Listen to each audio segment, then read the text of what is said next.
All right, so Senator Bernard Sanders has a new book coming out about how it is based and correct to be mad about capitalism. Now, keep in mind, obviously, Bernie is not as radical as some of us may like. He is not a Marxist, he is not a socialist, but I do think at the same time that he is pretty adept at explaining some of the flaws with our systems, with our institutions, with the way that our economy is structured in a way that is broadly applicable to a vast majority of the American people, evidenced by the fact that he has essentially been the most popular senator in the country for like a decade or more running at this point.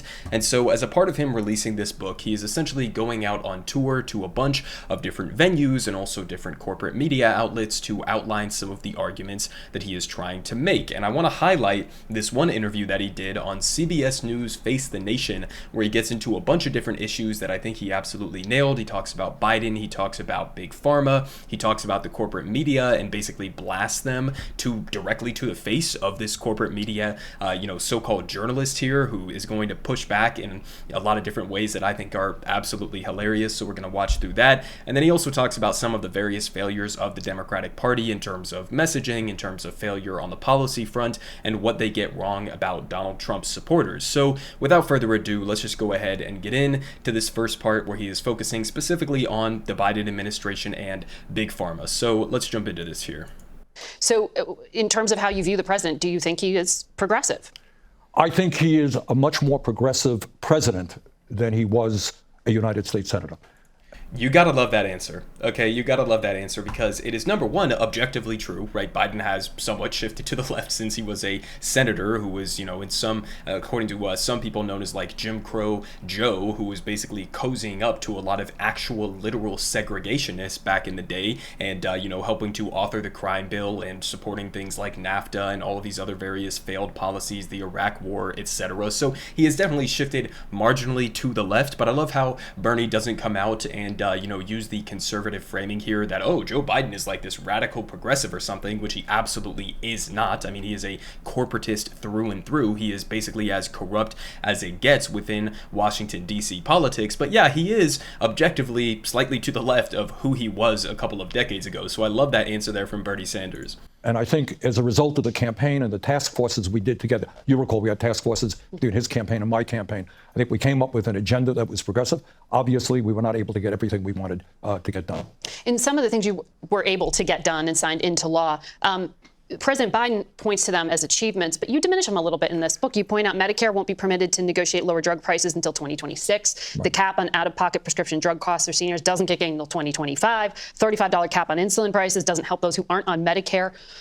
Are you saying he hasn't delivered? No. Okay, Bernie's going to say no there. He's going to explain his justification. I would say if I was in his shoes right here, yes, that is an abject failure. I mean, we're talking about policies that are desperately needed that impact the lives of tens of millions of Americans. Yeah, they should be implemented as soon as physically possible, not like delayed sometime down the road where, we're talking about 2025, 2026. That'll, probably in all likelihood be when a Republican is in power. Maybe you lose the Senate. Maybe the Republicans hold on to the House. We're in an entirely different situation then where they could undo these policies, try to sabotage them in some way. No, if you're going to do this, you do it immediately. You do it as aggressively as you can legally get it done. Okay, so that's where I would disagree with him on that. The other thing that I would say about what this, so-called journalist was pushing back on at the beginning of this is that, it's not just that we didn't get done some of the, for example, policies that were within the original $3.5 trillion Build Back Better plan that Bernie Sanders helped to legislate. It wasn't just that they didn't get done because of some sort of institutional hurdles or because of just the nature of how U.S. politics works.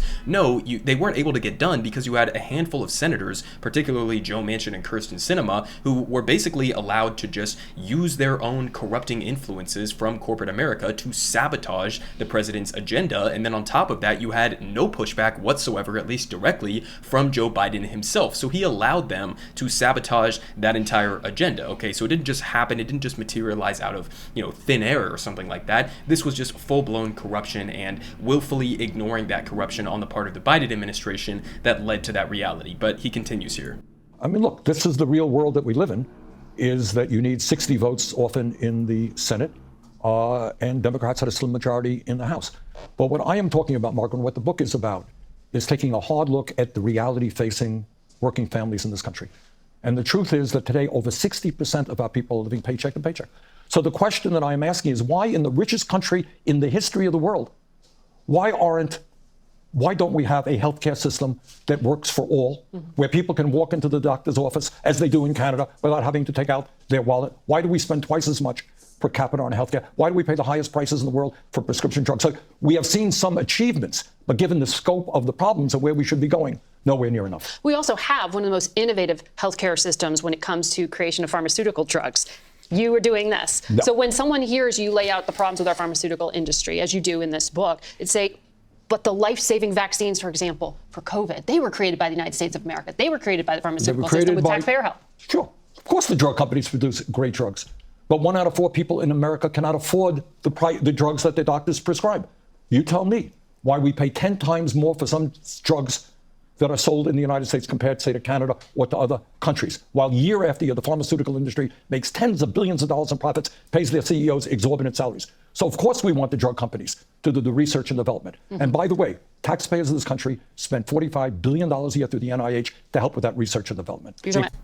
Okay, so a couple of different things here. First of all, as he was just pointing out there, the National Institutes of Health at NIH basically has funded, according to at least here, the Institute for New Economic Thinking. I've seen this reported elsewhere as well, but the NIH has, at least to some degree, participated in the funding and the, participated in the research and development of literally every single new pharmaceutical drug in the last decade. Okay, so that is the extent to which we are directly funding the, research and development, the innovations surrounding a lot of these pharmaceutical drugs. What the corporations do, at least the corporate structure in and of itself, they aren't the ones doing the innovation. You know who makes medical innovations, believe it or not? It's medical professionals, okay? It is scientists. Those are the people who are actually doing the groundwork and, doing the actual innovations that we're talking about here. The CEOs of Pfizer and Moderna didn't do jack shit to innovate some sort of new vaccines. Okay, so what we're really talking about here is the funding mechanism, okay, for this kind of research and development, right? You can do this through,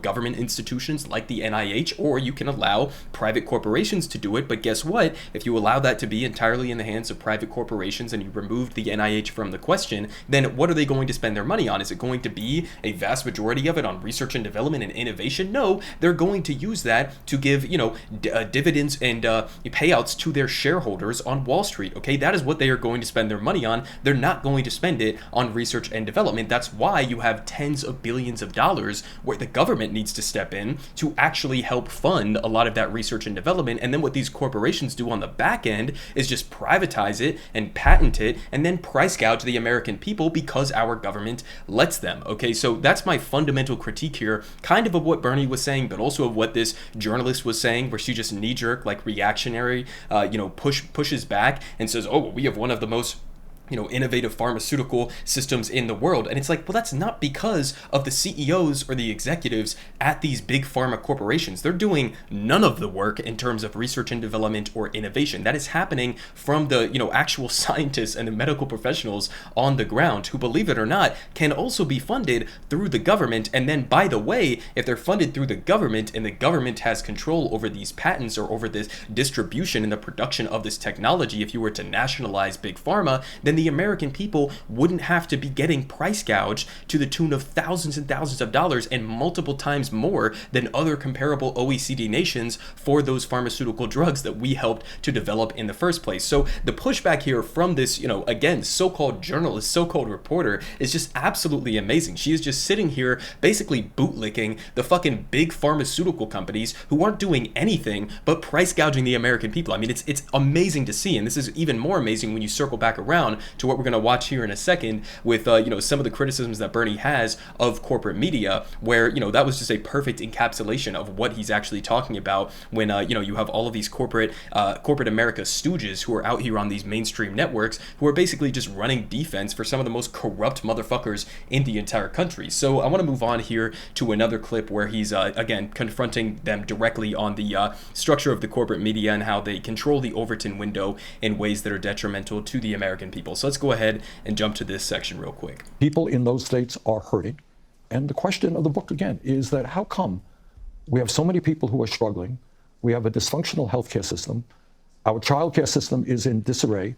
We got millions of elderly people who have nothing in the bank as they face retirement, and yet the people on top are doing phenomenally well.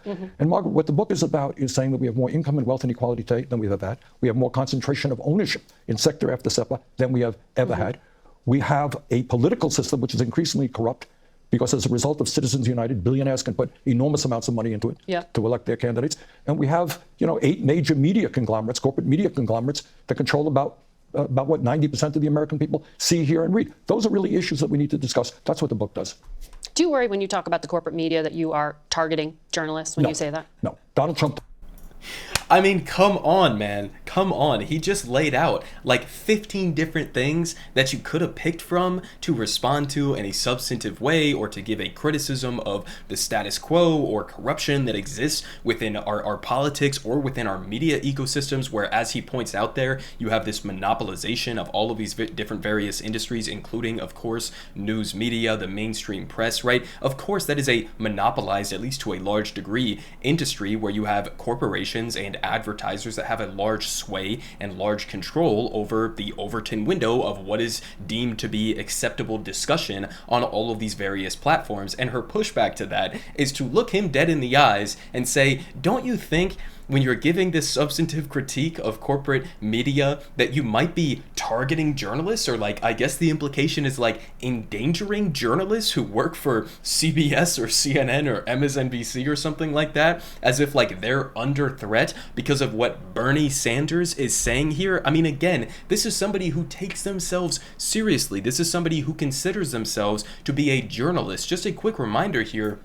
The entire purpose of having a so-called free press, the entire purpose of having a First Amendment and having these types of media ecosystems in a actual like functioning democracy would be to push back and to hold accountable the most powerful institutions and individuals and politicians within the country. That's your job. Your job is to question power, not give a reactionary defense of it, and then play the victim on the back end to pretend as if when somebody actually critiques and does your job, or what is supposed to be your job, and calling out the monopolization of some various industries, or the shifting of the Overton window to the right to protect corporate America, right? Your job is to be doing that. Somebody else is now doing your job. A politician is now doing your job and calling out those industries, and you turn around and you play the victim as if he's launching some sort of a personal attack on you, or like sending his rabid Bernie Sanders supporters to endanger your life in some way. I mean, I just absolutely love that answer there from her. It perfectly encapsulates, again, honestly, his point about corporate media, because, she's giving this pushback here, which is completely dodging the actual critique that he has of the underlying systems and, what structures of how the media operates in the United States. And instead of actually talking about that or even entertaining that idea, no, you're just launching an attack that is going to, threaten the lives of all of these journalists at CBS Talks News. about fake news, and that's simply to deflect attention from the fact that he's a pathological liar. My experience one-on-one with media, they work hard, they very rarely am I misquoted. But what I am talking about, Margaret, is that corporate media limits the kind of debate that we have in this country. You tell me, you know more about it than I do. How often do we talk about income and wealth inequality? We're talking about right now, Senator. Yeah, but how often? Not everybody is Bernie Sanders on your show.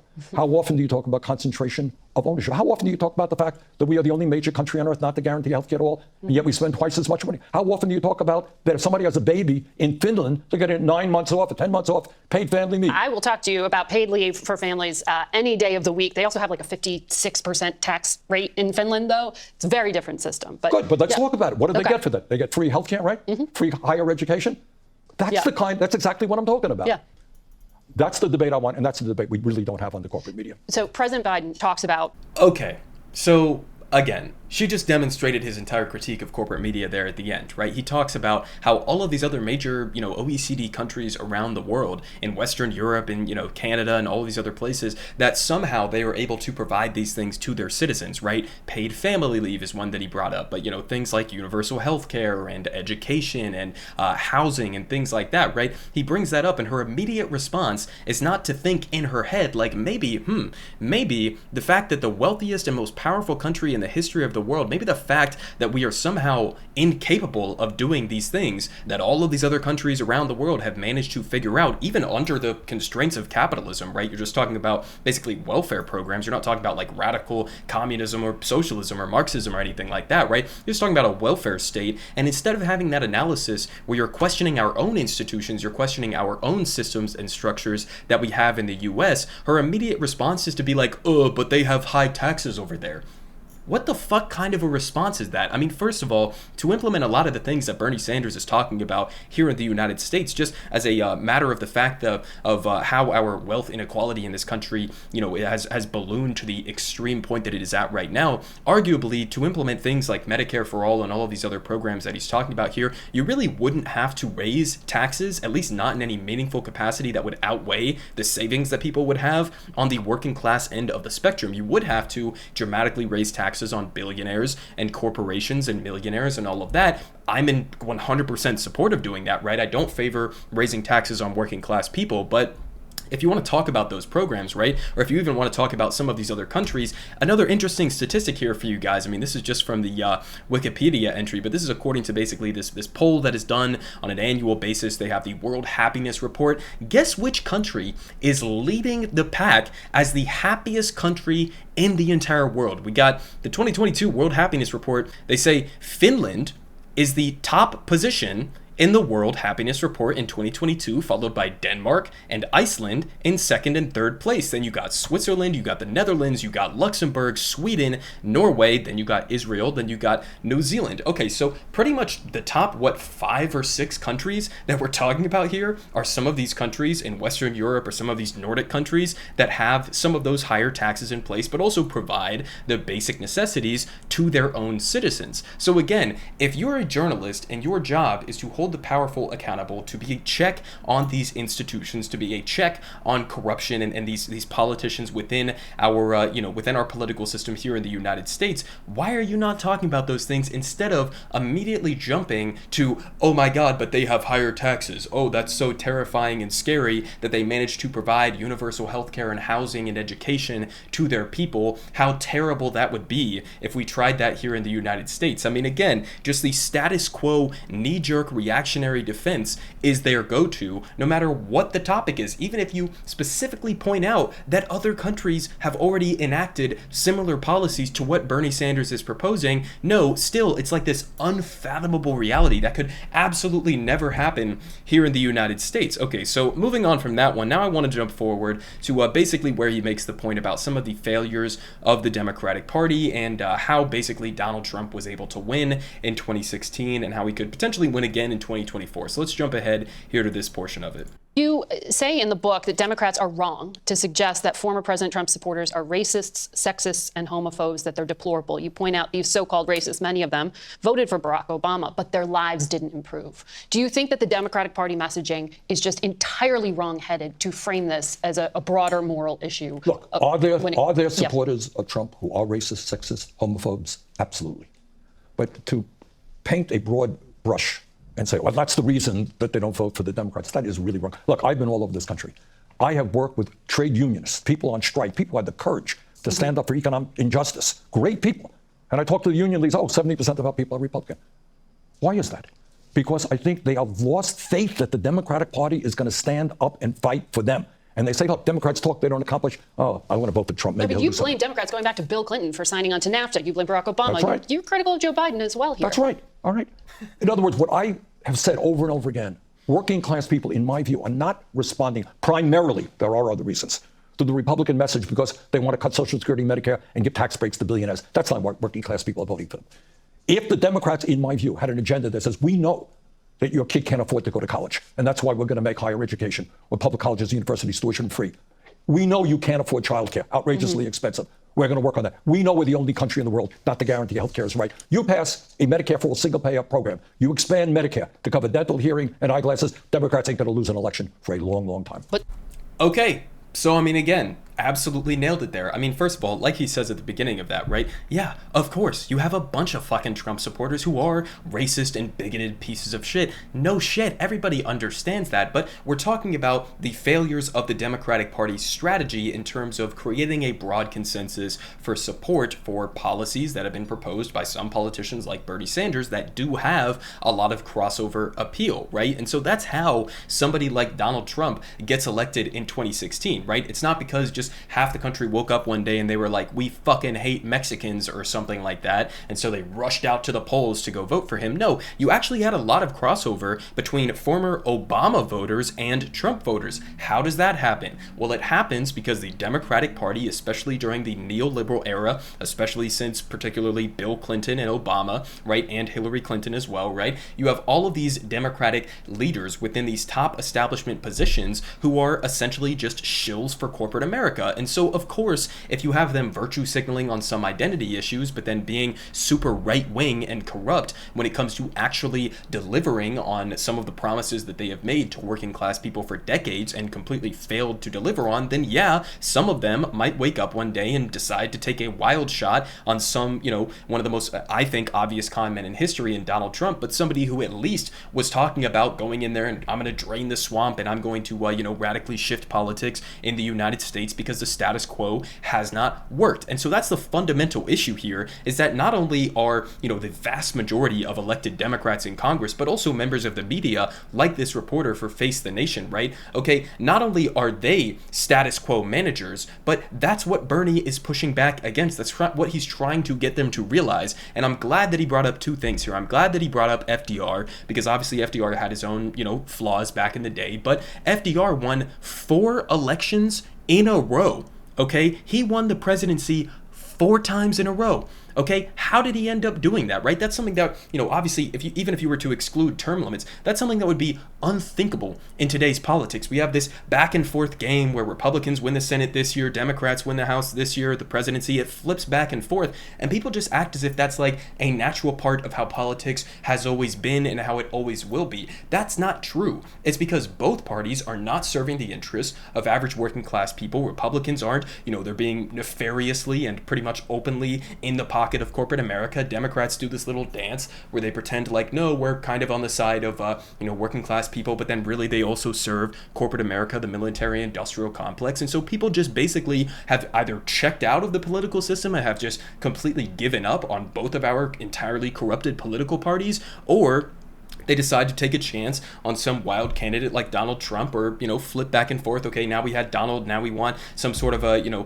status quo manager and Joe Biden to bring things back to quote unquote normalcy. But if you do that and you do that endlessly, then what this reporter doesn't realize is you are never solving the underlying issues. Okay, and in the meantime, as you are not actually materially improving people's lives, you're also not taking advantage of a lot of untapped political momentum and political energy that could be utilized in order to entrench your own party in power for, years and years and years to come, right? I mean, as he pointed out there, if you implemented the Green New Deal, Medicare for all, paid family leave, paid sick leave, all of these things that are defaults in many other countries around the world, but we don't have here in the United States, if you were able to get that done, then you wouldn't lose an election for multiple election cycles in a row. So I'm glad that he brought up FDR. I'm also glad that he brought up unions, because one of the points that he was making there is that, listen, it's one thing to say, okay, some Trump supporters are racist and bigoted and homophobic and all of that. That can be true, but similar to how you organize union campaigns, or how you're organizing when you're trying to do organizing on the ground during any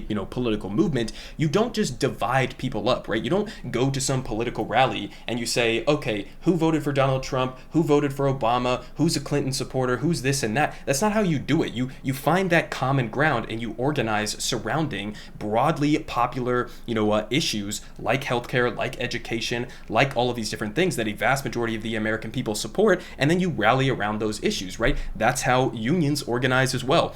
Chris Smalls, when he was organizing the Amazon union, was he going up to every individual worker and asking, who did you vote for in the last election? No, of course not, because it's not what it's about. It's about creating solidarity, right? Even if people disagree with you on some other various issues, it's about creating solidarity and then moving forward on what you can agree on and trying to challenge the establishment, trying to to challenge the corporations and the status quo in this country. That's what that's about. So I'm glad that he was making those points to this reporter. Is it going to get through to her in any way, shape, or form? I highly doubt it, but there you have it. Okay, there are some of the best highlights, at least that I picked out from this particular interview. I know that this is a really long video at this point, but listen, I'm probably going to end up reading Bernie Sanders' book. I think it'll have some good points, some good arguments in it, and obviously Bernie is a pretty influential politician in terms of me developing my politics over the years with his 2016 run, his 2020 run, a lot of the doomer mentality that and sort of the spiral that it sent me down, seeing how the Democratic Party treated him, especially during 2020, and seeing that entire process unfold sort of opened my eyes to a lot of things. So I mean, again, listen, I credit Bernie Sanders with, increasing the political consciousness of leftism in the United States. Obviously, he still has his, various flaws, but here he is just absolutely obliterating this complete corporate media stooge directly to her face. I mean, you absolutely love to see it. Everyone is saying good Politic guy has the best Politic. Believe me, no one does it like him.